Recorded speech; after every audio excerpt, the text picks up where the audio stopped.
Podcast Finance. Z nasveti iz prve roke dodajamo vrednost.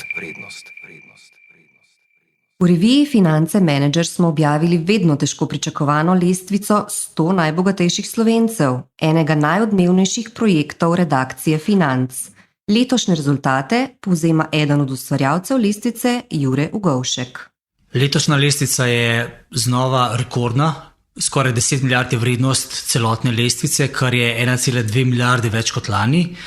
Ta 14% skok je pa kar nekako podoben kot prejšnja leta.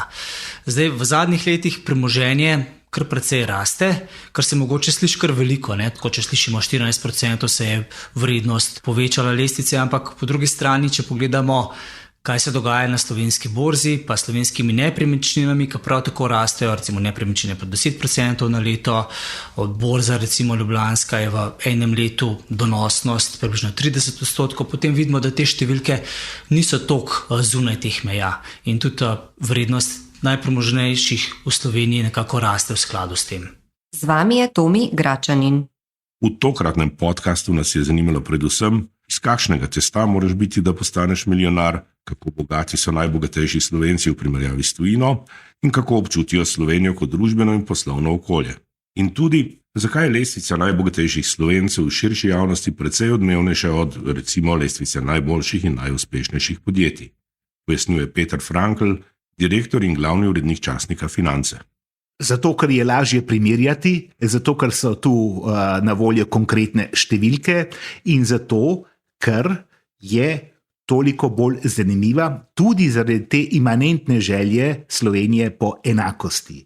Bolj stopa ven in gre za konkretne ljudi s konkretnim premoženjem, ljudi, ki jih tudi konkretne poznamo v našem okolju. Na sam vrh lestvice sta se vrnila nekdanja zakonca Login, ki se delita prvo mesto. Imela naj bi vsak 414 milijonov evrov, kar je rezultat prodaje večinskega deleža v podjetju Outfit 7. Zakaj ne bi se njuno premoženje povečalo za 20%? Vedno pri tistih, ki se na lestvico uvrščajo s kupninami od podjetij, ki so jih prodali v zadnjih letih, smo držali samo številko, ki izhaja iz kupnine. Zdaj vemo pa, da v zadnjih 3 letih, da je bila epizoda visoke inflacije, 20% inflacije, ki je potem razvrednotila vrednost teh kupnin. Zdaj, če pa izhajamo iz tega, da gre za zelo uspešne podjetnike, ki so ustvarili milijone in milijone premoženja s tem svojimi podjetji, ko so jih prodali, je pa mogoče malo utopično zdaj pripisati isto vrednost, če pa vemo, da te številke več niso enake, kot so bile v preteklosti, oziroma da kupna moč teh številk ni več enaka. In sploh zdaj, v zadnjem letu, ko so se vrednosti na borzah, pa tudi nepremičnin in podobnih naložbenih razredov ukrepili, smo pa rekli, da je pa mogoče časno, da pa vse te številke pomnožimo z inflacijo in verjamem, da smo pri tem še vedno na konzervativni strani. Ker vedno pa pri teh številkah hočemo biti raje malo bolj previdni, kot da bi malo pretiravali v drugo smer. Na 3. mesto se je povzpel Jure Knez, soustanovitelj in največji lastnik trboveljskega podjetja Devesoft. Vrednost njegovega deleža smo na Financah ocenili na 360 milijonov evrov. Koliko pa je vrednotenje njegovega premoženja sploh relevantno, če pravi, da družba ne bo nikoli na prodaj?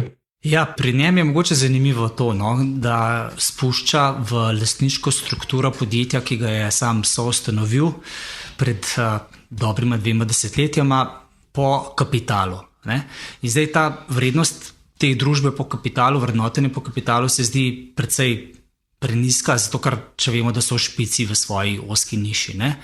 Take podjetja se ponavadi prodajajo po recimo 5-kratniku vrednosti kapitala. In zdaj, čim pa reče, da tega podjetja nikoli ne bo prodal in da v bistvu vstopajo zaposleni oziroma izstopajo iz družbe po vrednosti kapitala, pa se vprašamo, po kakšni vrednosti pa v bistvu sploh ga vrednotiti. Ampak vseeno gremo skozi malo ta tržni pristop. Si predstavljamo, koliko približno pa bi bil vreden Devesoft, če bi kotiral na borzi.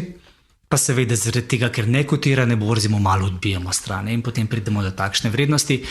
Je pa to sigurno ena taka zelo zanimiva podjetje, praktično vsako leto, odkar je bilo ustanovljeno, povečuje prihodke v zadnjih letih, zelo visoka rast dobička in v 5 letih smo ocenili, da je vsaj po našem načinu vrednotenja vrednost Devesofta se kar povečala za skoraj 10-krat.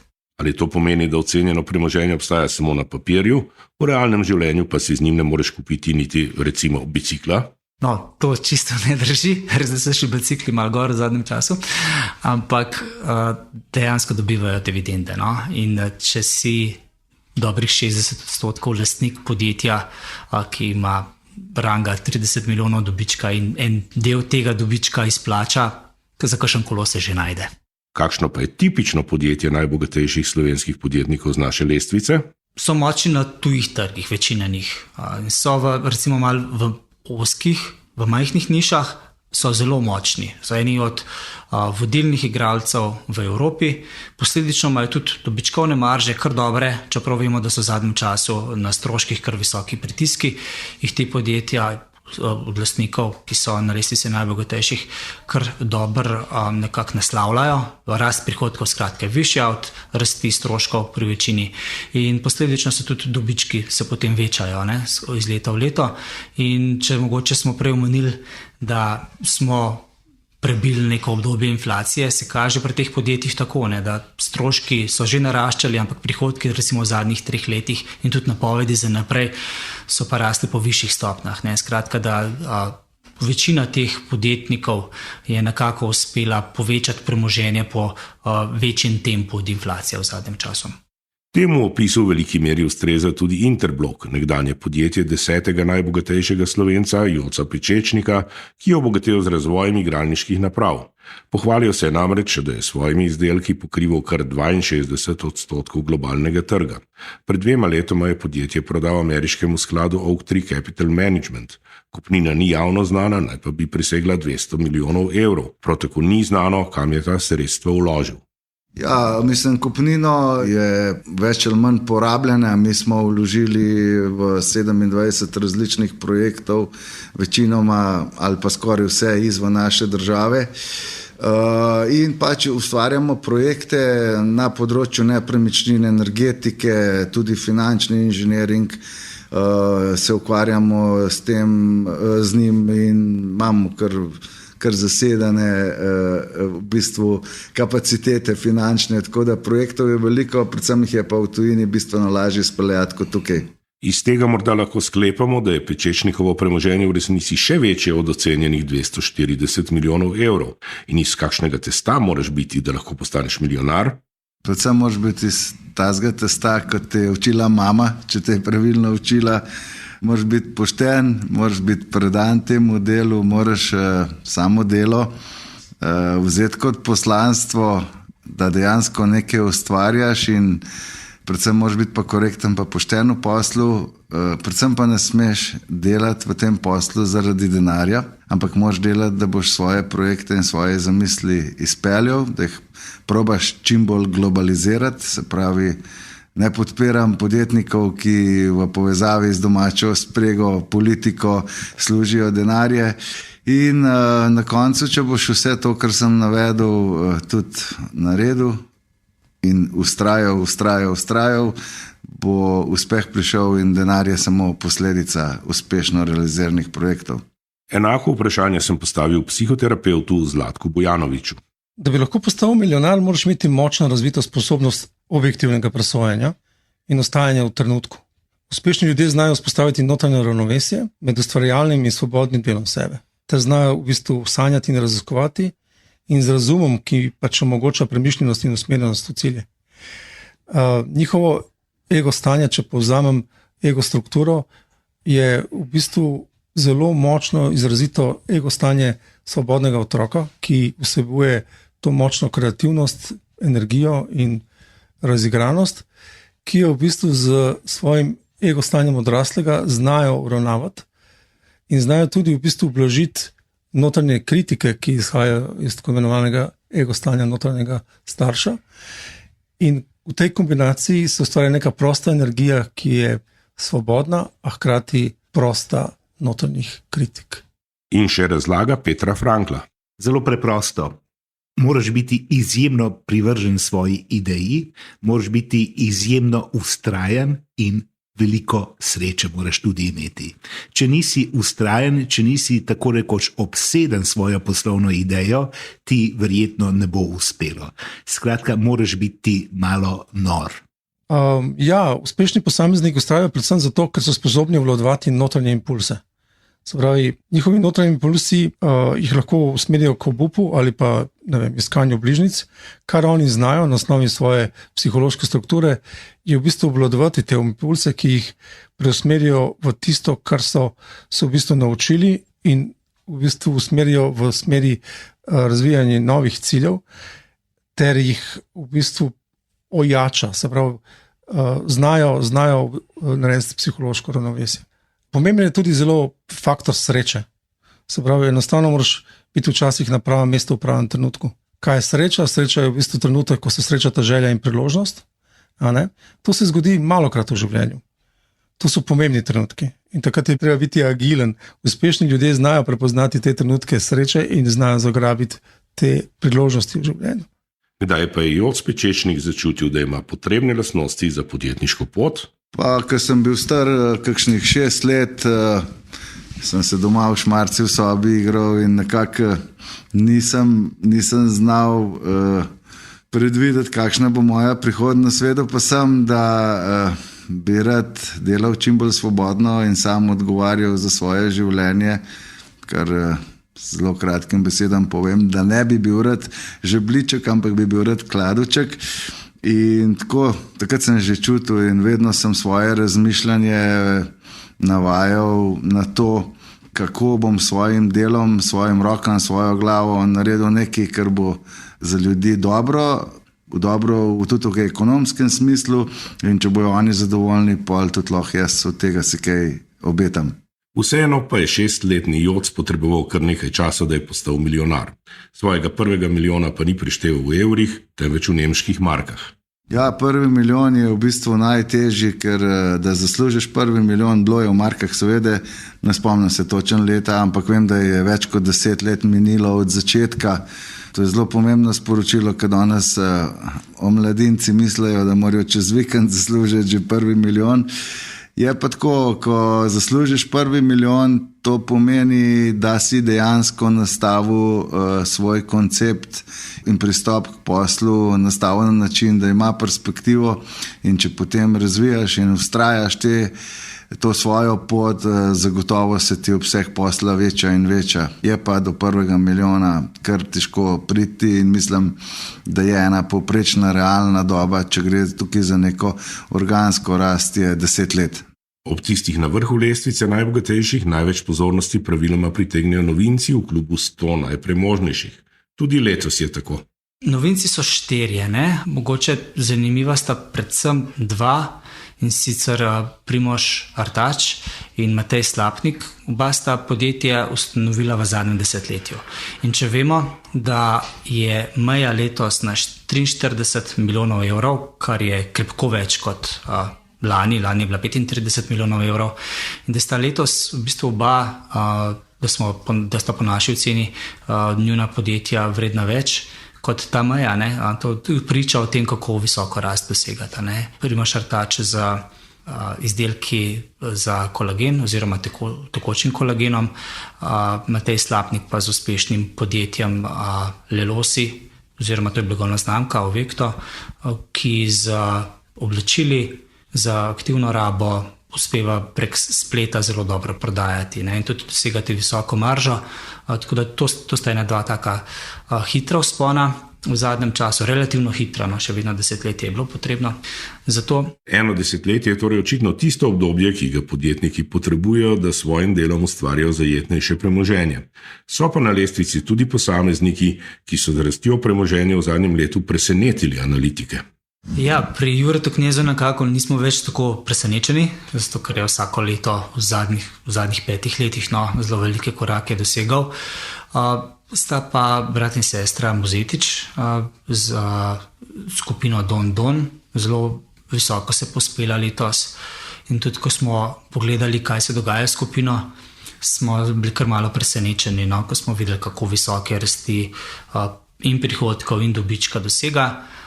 Vmes je še eden od analitikov rekel, no, si ta podjetje pa zgleda, kot da bi ga nekdo spoliral pred prevzemom. Ne? Potem se je pa dejansko izkazalo nekaj tednov pred objavo, da je mehiška skupina Bimbo objavila namero za prevzema. Zdaj pa ravno tečejo postopki pri varuhih konkurence, tako da bo tukaj še zanimivo, no? Po kakšnem vrednotenju bo ta prevzem sprejet oziroma sklenjen. Tako da posledično seveda smo tudi sami smo povečali vrednost. Analitiki Financ so pred časom ugotovili, da je kar četrtina najboljših slovenskih podjetij v lasti posameznikov z lestvice 100 najbogatejših. Torej so še kako pomembni za Slovenijo, tako zaradi zagotavljanja delovnih mest, kot zaradi polnjenja proračuna z davki. Je pa soustanovitelj DV-Softa in trenutno tretji najbogatejši Slovenec Jure Knez takrat dejal, da v Sloveniji obstaja neka meja, do katere je podjetnik zaželen. Ko prestopi to magično mejo, pa velja za kapitalista v negativnem pomenu besede. Se je odnos do uspešnih podjetnikov medtem kaj izboljšal? Dobro ste me, da smejo. Če se je izboljšal, mislim, da se je poslabšal krat 1000 in jaz na ta vprašanje vam pač ne znam odgovoriti. Jaz sem že Urško Klakovčar pred kakšnim 2 leti vprašal, kje je podjetnik, ki je začel v garaži s 3000 markami, ki se je 28 let boril na globalnem trgu, kje je on postal kapitalist, ker to tudi mi bi sami radi vedeli.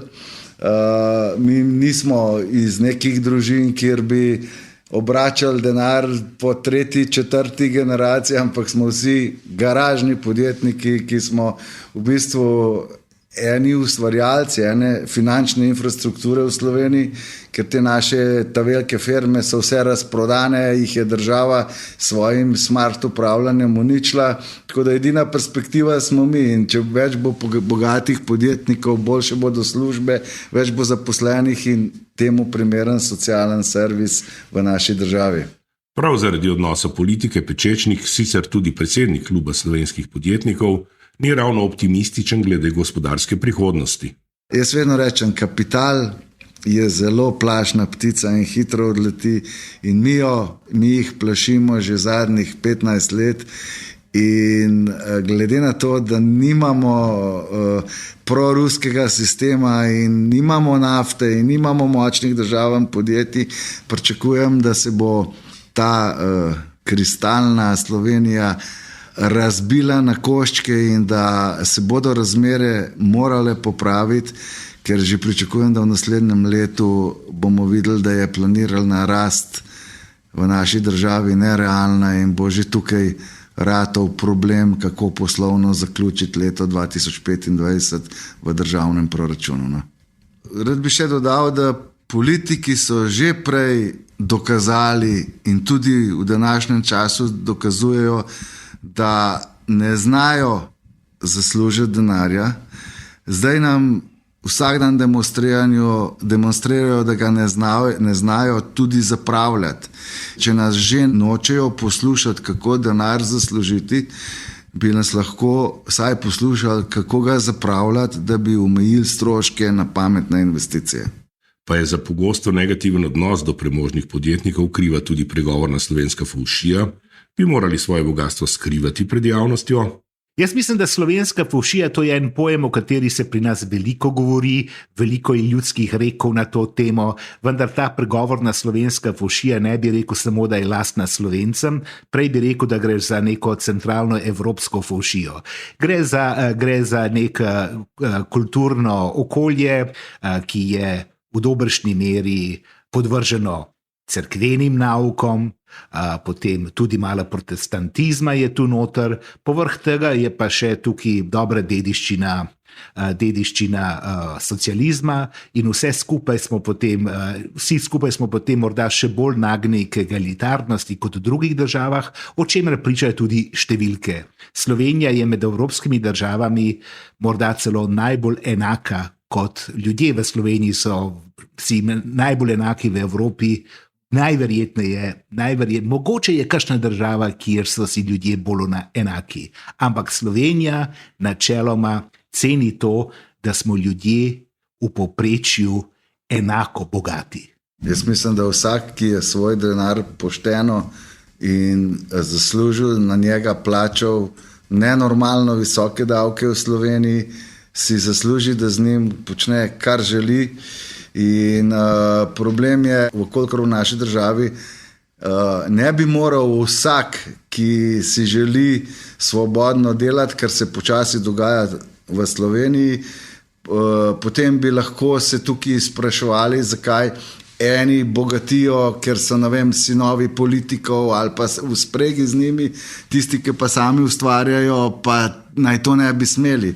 Jaz pa mislim, da je to ravno obratno. Jaz mislim, da več bomo imeli bogatih, prodornih ljudi, več bomo ljudi, ki bojo pokazali, kaj lahko kupaš, kaj si lahko privoščiš na podlagi trdega dela in korektnih odnosov do vseh subjektov v svojem življenju. Jaz pri tem nimam nobenih težav. Jaz s svojim premoženjem lahko počnem, kar želim. Jaz mislim, da je tukaj veliko demagogije. Mislim, da pa smo vendarle v Sloveniji napredovali odsev nekega bogatstva tudi v materialnih dobrinah, če se to pokaže, ni tako, ne pade ti ugled zato, ker to kažeš. Ugled ti pade, če se s tem pretirano razkazuješ. Če imaš avto, ki je zelo dober, pa ga pelješ 200 na uro. Ali pa če se na vse usta hvališ. Gre bolj za to, kako to bogatstvo, ki ga imaš, z neko mero okusa tudi pokažeš. Slab okus je predvsem tisto, kar ljudje zamerijo.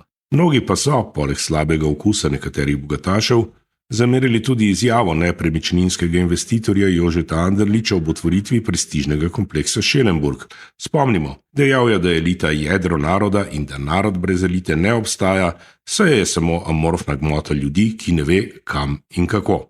Bogati ljudje so elita naroda, vendar to ne pomeni, da so vsi bogati ljudje elita naroda.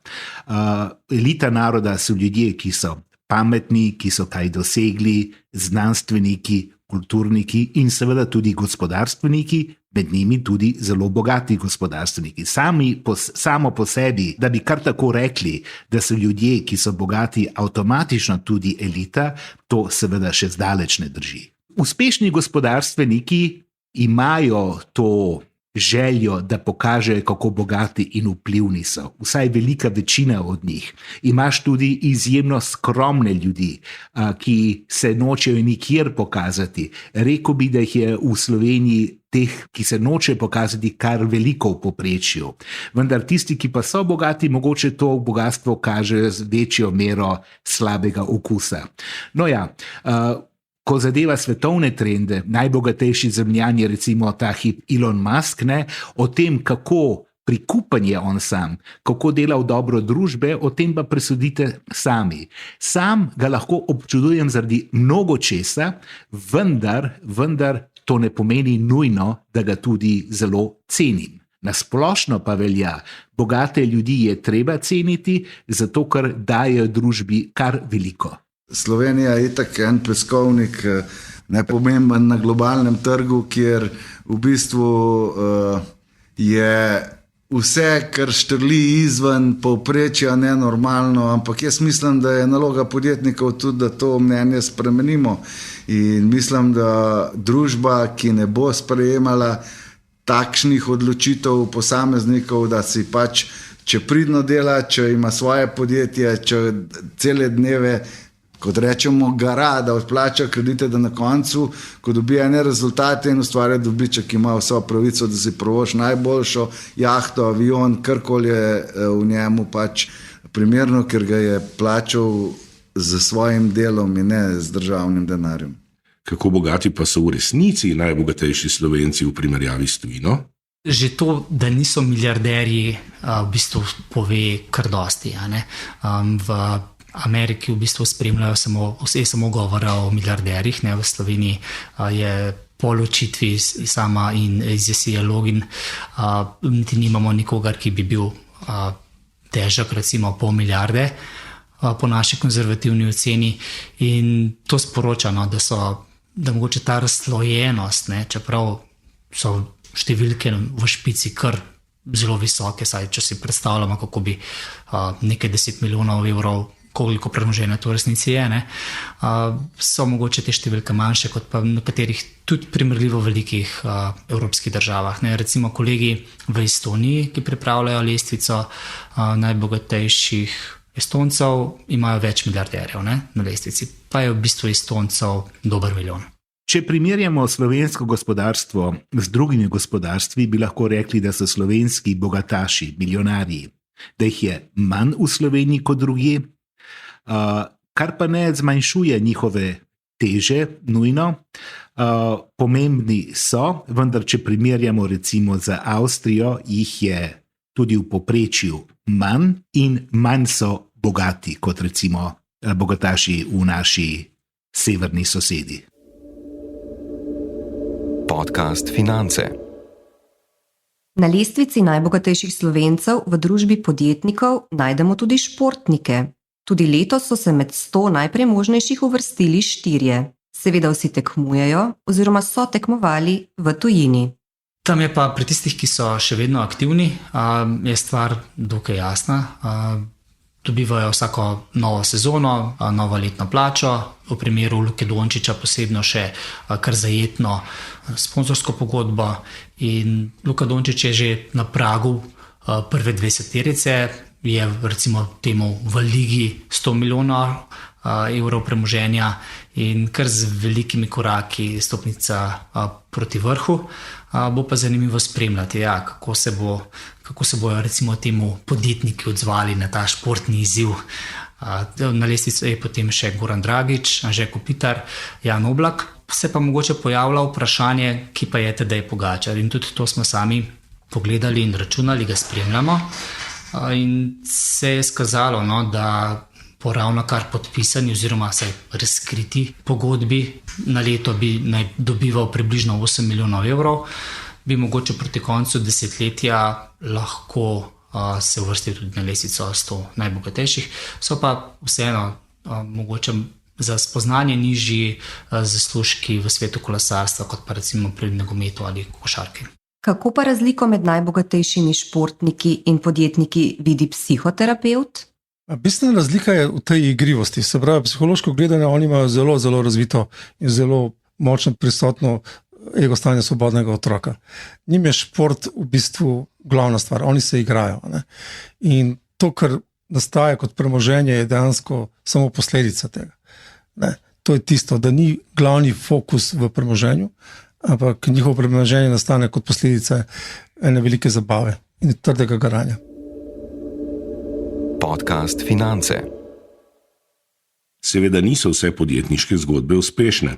Ena takih je projekt Bežigrajski športni park. Vse tako se zdi ob pogledu na propadajoči Plečnikov stadion. A Joc Pečečnik, ki je največji družbenik družbe Bežigrajski športni park, se s to oceno ne strinja. Ljudje imajo percepcijo, da je to neuspešen projekt, ampak jaz še zmeraj vidim, da je to kljub vsemu za nas čisto v redu naložba. Ljubezen se je izgubila, pamet je pač ostala. Jaz tega štadiona ne bom nikomur ponujal.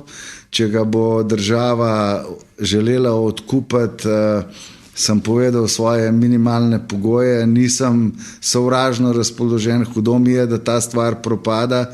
Vendar sem na drugi strani zelo pomirjen, ker sem res vse naredil, da bi se tukaj naredil neka sveža vsebina, ki bi simbionizirala in staro in novo in seveda bila na enih ekonomskih temeljih. Če pa tega država in posamezne politične sprege niso podprle, potem bojo morale zagotoviti denar in za nakup in za vzdrževanje tega, ker to kar zahteva nekaj sredstev. Moramo pa pozabiti, da že pred mojim nakupom je ta štadion bil praktično razvalina. Normalno, da v teh 17 letih je še bolj propadal. Mi skrbimo za njega, kolikor se da, v okviru zopet dovoljene zakonodaje.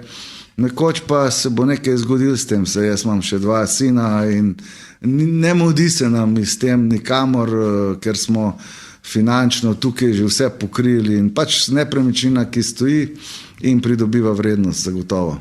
Kljub temu, da marsikaj ne gre po načrtih in kljub nespodbudnemu poslovnemu okolju, Pečečnik ne dvomi, da je bila odločitev za podjetniško pot pravilna.